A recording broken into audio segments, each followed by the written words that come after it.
Prieteni, am ajuns la aeroportul Otopeni. Cât e ceasul? 5:30 dimineața. Am la 8:15 îmbarcarea.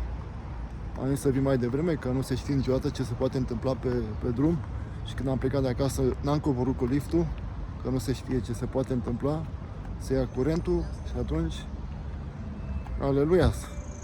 Am mers pe jos până la Unirii ca să mă obosesc. După aceea am luat autobuzul 100 de la Unirii, de la piața Unirii. Cu 3 lei am venit la aeroport, prieteni. Cel mai bine. Am rucsacul în spate, nu știu dacă se vede. Și ăsta, atâta tot. Aici mi-am băgat încărcătoare, chestii, nu știu ce. Să le am la îndemână. Mă descurc, prieteni. Și prima oară când zbor direct în America, prieteni, direct la New York. Ne vedem la New York, prieteni. O să fac vlog și acolo. Am 2 ore scală. Sper să n-am întârzieri. Și sper să ajung cu bine. În 15 ore, de la ora 8 dimineața din România, o să fiu în Florida, Miami. Hai, sănătate, prieteni, să ne revedem cu bine. Hai, bam, bam. Gata, prieteni, am trecut și de securitate.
Ion Cristian este rugat să se prezinte de urgență pentru îmbarcare la partea numărul 24.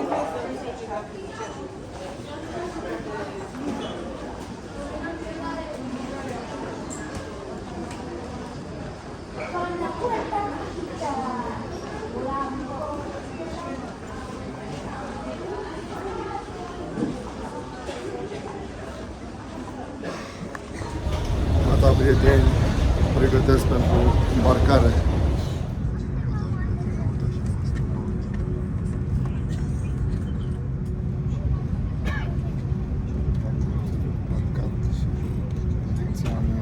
Electronic devices must be switched to airplane mode.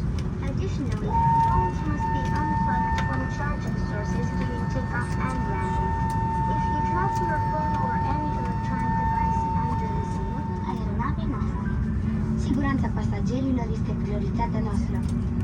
Înainte de decolare, vă rugăm să vă asigurați că bagajele dumneavoastră sunt așezate în siguranță în compartimentul de deasupra scaunelor. Bagajele de mici dimensiuni pot fi așezate și sub scaunul din fața dumneavoastră. Nu depozitați bagaje pe culoar și nici în zona pereților despărțitori sau a ieșirilor de urgență. Atunci când semnalul luminos cuplați centurile este aprins, vă rugăm să cuplați și să ajustați centurile de siguranță. Centurile de siguranță se cuplează astfel. Se ajustează trăgând de curea și se decuplează astfel. Înainte de decolare, puteți solicita o extensie de centură pentru dumneavoastră sau copilul dumneavoastră.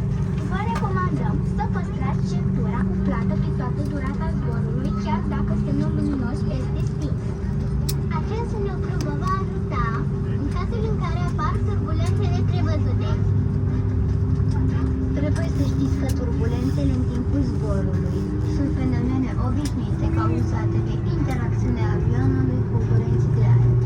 Deși uneori sunt neplăcute, acestea nu afectează niciun fel siguranța zborului. Cel mult a hainelor dumneavoastră.